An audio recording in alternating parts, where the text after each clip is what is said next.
In the grand palaces of Europe, royal families believed they were chosen by destiny. Kings and queens ruled over millions of people. Their power seemed endless. Their bloodline, they believed, was sacred. It was not meant to mix with common people. Because of this belief, royal families followed a strange and dangerous tradition. They married their own relatives. Cousins married cousins. Uncles married nieces. Sometimes families repeated these marriages for generations. To them, this practice had a purpose. They believed it kept the royal blood pure. But over time, this tradition created a silent and terrifying curse. A curse that would eventually destroy one of the most powerful royal families in Europe. And at the center of this tragedy stood a queen whose story shocked history. Her name was Mariana of Austria. She lived during the powerful reign of the Philip IV of Spain, ruler of one of the largest empires the world had ever seen. Spain controlled lands across Europe, the Americas, and beyond. Gold and silver flowed into the kingdom from distant colonies. To the outside world, the Spanish royal court looked magnificent. But behind the palace walls, a dangerous tradition had already been shaping the future of the dynasty. The royal family that ruled Spain belonged to the powerful House of Habsburg. For centuries, this family had controlled enormous parts of Europe. They believed strongly in keeping their bloodline within the family. Political power was often secured through marriage. But instead of marrying into many different families, the Habsburgs preferred to marry their own relatives again and again. At first, this seemed to work. The empire grew stronger. Their family tree became tightly connected. But nature does not always forgive such choices. And slowly, over generations, the effects began to appear. Many Habsburg rulers had unusual physical features. Some suffered from illnesses. Others had weak bodies or troubled minds. One of the most famous traits was something historians later called the Habsburg jaw. It was a large, protruding jaw that made speaking and eating difficult. Many members of the family shared this strange feature. Still, the royal court ignored the warnings. Power mattered more than health. And so, the marriages continued. When the young Mariana of Austria arrived at the Spanish court, she was only a teenager. She had been chosen for a royal marriage that was meant to strengthen the dynasty. But there was something unusual about this marriage. She was not just marrying into the royal family. She was marrying her own uncle. Her husband, King Philip IV, was more than 30 years older than her. Yet in royal politics, this was considered normal. The marriage was arranged to keep the royal bloodline within the same powerful family. No one in the palace openly questioned it, but some quietly feared what such marriages could bring. The king had already lost several children from earlier marriages. Many of them had died young from illness. The royal court desperately needed a strong male heir to secure the future of the empire. All hope now rested on the young queen. The pressure on Mariana was enormous. Every eye in the palace watched her. Advisors whispered in long corridors. Priests prayed constantly in the great cathedrals of Spain. The entire kingdom waited for one thing: a healthy prince. Mons passait. The queen's pregnancy became the most important event in the kingdom. Celebrations were prepared. Royal doctors stood ready. Astrologers studied the stars, trying to predict the future of the unborn child. Some claimed the child would bring glory to Spain. Others were less certain, because deep inside the royal bloodline, a dangerous pattern had already formed. Generation after generation of intermarriage had slowly weakened the family, but no one fully understood genetics at the time. To them, illness was often explained as fate, divine punishment, or simple misfortune. So the royal court continued its celebrations. Yet strange rumors began to circulate. Some servants whispered that the queen's pregnancy seemed difficult. Others noticed that royal doctors visited her chambers more often than expected. The palace atmosphere slowly changed. Hope mixed with fear. And when the day of the birth finally arrived, the entire kingdom waited anxiously. Church bells were ready to ring across the cities. Cannons stood prepared to fire in celebration. Spain was ready to welcome its future king. But when the child was finally born, the palace fell into a heavy silence. What the royal doctors saw shocked them. The baby was fragile. Very fragile. His body appeared weak, and his face showed signs of the same strange features that had haunted the Habsburg bloodline for generations. The doctors exchanged worried glances. This was not the strong heir they had hoped for. Yet the royal court could not show weakness to the world. So, the announcement was made. The child would be known as Charles II of Spain. He was declared the future king of Spain. Across the kingdom, celebrations began. Cannons fired, church bells rang loudly. People cheered in the streets, but inside the palace, fear had already taken hold. The royal doctors knew something was terribly wrong. The child struggled to breathe. His body was weak. Even feeding him was difficult. And as days turned into weeks, it became clear that this prince was unlike any heir the kingdom had ever seen. Servants whispered in dark hallways. Some called him cursed. Others believed the royal blood itself had become poisoned. But the queen refused to lose hope.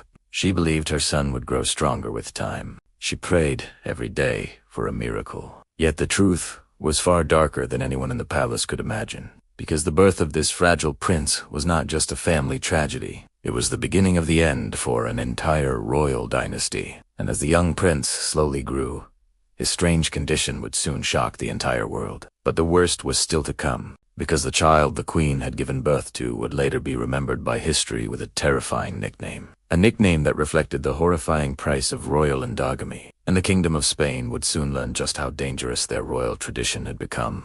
When the royal child was born, the palace tried to hide the truth. Outside the walls of the royal court, the people of Spain celebrated. Bells rang through the cities. Priests held prayers of thanksgiving. Cannons fired from fortress walls to announce the birth of the kingdom's future ruler. The royal doctors stood around the newborn prince in silence. They had delivered many royal children before, but this birth had filled them with deep concern. The baby was extremely weak. His tiny body struggled even with the simplest tasks that healthy infants could do naturally. Breathing seemed difficult. Feeding him became a painful challenge, and the shape of his face carried the unmistakable mark of the royal bloodline, the same feature that had followed generations of the powerful House of Habsburg. The famous Habsburg jaw. It was large, heavy, and protruding forward in a way that made the child's mouth difficult to close properly. For adults, this feature was already uncomfortable. For a newborn child, it was frightening. The doctors worried that the prince might not survive long, but no one dared speak these fears loudly. The young queen, Mariana of Austria, refused to accept that something was wrong. She held her fragile son with desperate love. For her, he was not a symbol of weakness. He was the miracle the kingdom had been waiting for. She prayed for him constantly, asking God to protect the child who carried the future of Spain. The boy was named Charles II of Spain. At the time, no one could imagine that he would become one of the most tragic figures in royal history. During the first months of his life, royal servants watched him carefully. The prince cried often, but his voice was weak. He struggled to drink milk. Sometimes he appeared exhausted, even after simple movements. The royal doctors visited him almost every day. They tried many remedies that were common in the 17th century. Some doctors believed the child suffered from weak blood. Others blamed bad air or an imbalance of the body's natural humors. In those days, medicine did not yet understand genetics or inherited diseases, so the real cause of the prince's condition remained hidden. Meanwhile, the Spanish court worked hard to control the story that reached the outside world. Official announcements described the prince as healthy and strong. Painters were ordered to create beautiful portraits of the royal baby. In these paintings, the young prince appeared perfect, but the truth inside the palace was very different. The baby remained fragile. Weeks turned into months. Still, the prince struggled with the most basic actions. Even learning to swallow food was difficult for him because of his unusual jaw. Sometimes food spilled from his mouth because he could not close it properly. Servants were often forced to clean his clothes and cradle. Yet despite these difficulties, the queen remained determined. She refused to see her child as weak. Instead, she believed he had been chosen by destiny. Her husband, Philip IV of Spain, tried to stay hopeful as well, but the aging king had already experienced great loss. Many of his previous children had died young. The Spanish royal family had faced tragedy again and again. Now he watched his last surviving heir with growing concern. Time passed slowly in the palace. As the prince grew older, the problems became impossible to ignore. Most children began to crawl within their first year, but the young prince could barely move. His body seemed too weak. His legs lacked strength. Servants often carried him everywhere.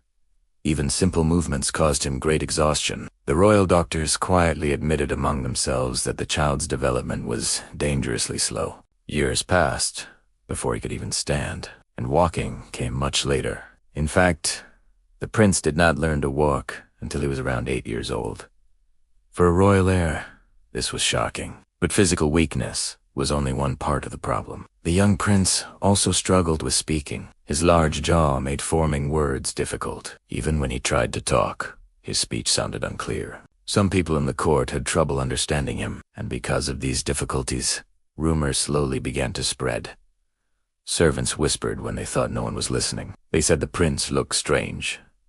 Some called him cursed. Others believed the royal family had angered God through generations of unnatural marriages. These rumors became more dangerous as they reached the streets outside the palace. The people of Spain began to hear strange stories about their future king. Stories that painted a frightening picture. Some claimed the prince was horribly deformed.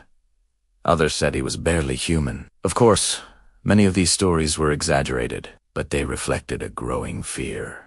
The powerful Spanish Empire now depended on a child who seemed unable to rule. The queen fought desperately against these whispers. She ordered strict control over who could see the prince.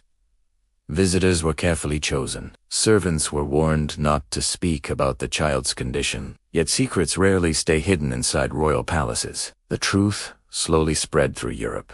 Foreign ambassadors reported this strange situation to their own kings and queens. They described a fragile heir who might never become a strong ruler. For rival nations, this news was important. Spain was still one of the most powerful empires in the world. But if the future king was weak, the entire balance of power in Europe could change. Meanwhile, the young prince continued to grow in a life filled with protection and fear. He rarely played with other children. His body was too delicate. Even small illnesses could become dangerous for him. The royal doctors constantly worried about his health. Every fever brought panic to the palace. By the time the young prince reached his teenage years, the royal court could no longer hide the truth. The child who had once been protected by palace walls was now growing into a young man whose condition shocked almost everyone who saw him. His body was weak. His movements were slow, and his appearance carried the unmistakable marks of generations of royal endogamy. The Prince Charles II of Spain had become a living example of what centuries of close family marriages could create. Visitors who came to the palace often described him with a mixture of pity and fear. His face had changed as he grew older. The famous Habsburg jowl had become even more pronounced. His lower jaw pushed forward so strongly that his mouth often remained open. Because of this, chewing food was extremely difficult. Eating a simple meal could take him hours. Sometimes servants had to cut food into tiny pieces so he could swallow it. Even then, he struggled. His tongue seemed unusually large, making speech slow and unclear. When he tried to talk, many people had trouble understanding his words. But his physical problems were only the beginning. His body seemed constantly fragile. He was frequently sick. Colds, fevers, stomach problems, and infections followed him throughout his life. Every illness brought fear to the royal palace. Doctors rushed to his chambers again and again, trying different treatments that often did little to help. In those days, medicine was limited. Doctors used strange remedies. They prescribed herbal mixtures, bloodletting, and prayers. But none of these treatments could fix the deeper problem hidden in the prince's blood. As he grew older, his weakness became even more obvious. The prince remained thin and fragile. His muscles never developed the strength expected of a future king. He tired quickly. Even standing for long periods could exhaust him. The Spanish court tried to maintain an image of power and dignity. After all, Spain was still ruled by one of the most powerful dynasties in Europe. The royal family belonged to the legendary House of Habsburg, a family that had controlled empires for centuries. But now, their future rested in the hands of a ruler who could barely care for himself. The situation became even more complicated when the prince officially became king. After the death of his father, Philip IV of Spain, the young Charles inherited the Spanish throne. He was only a child at the time, because he was too young and too weak to rule. The kingdom was governed by his mother, Mariana of Austria, who acted as regent. This meant she ruled Spain in his name, The queen tried to protect her son as much as possible. She controlled who could approach him. She managed the kingdom's affairs while keeping the young king away from most responsibilities. But the political situation around Spain was changing. Foreign rulers watched the Spanish court closely. They had heard rumors about the king's strange health. Many wondered if the Spanish Empire would collapse once Charles became the true ruler. Inside the palace, life for the young king remained lonely. He spent most of his time surrounded by servants, tutors, and priests. Because of his physical condition, he rarely participated in the activities that other young nobles enjoyed. Hunting, horse riding, sword training. These were difficult for him. Instead, his days often passed quietly inside the palace. Sometimes he played simple games. Other times he listened to stories or religious teachings. But many people in the court noticed something unusual. Despite his slow learning and fragile health, the young king had a gentle personality. He was not cruel.